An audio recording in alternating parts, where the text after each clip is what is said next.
sayladım. Çok gel tümlükten gel yanıma. Sen beni düşmanım deyip sayladım. Sen beni eslesin ben o beylerim. Benim sevgimi pese de alma. Beyle de düşman olma sen bana. Beni taşladın kıyımını kalma. İstesem bana tüyünüm yüreğim değil.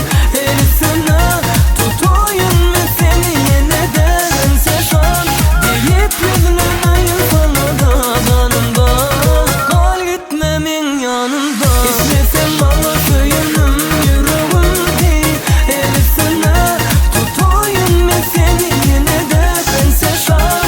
Deyip yüzlemeyin sana da canımdan. Kal gitmemin yanımda.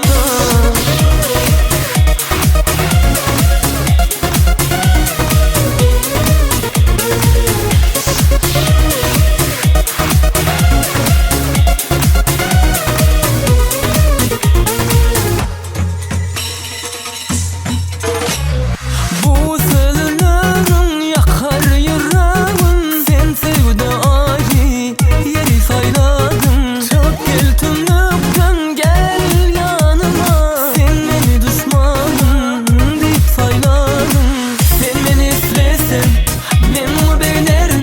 Benim sevgimi pese de alma. Böyle de düşman olma sen bana. Beni taşladın kıyımını kalma.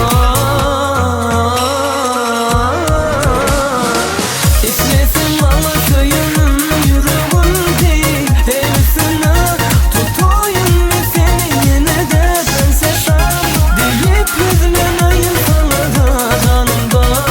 Kal gitmemin yanımda. İstesem bana tüyünüm yüreğim değil. Elisine tutayım ve seni yeniden seçen. Deyip yüzlemeyin sana. Kal gitmemin yanımda.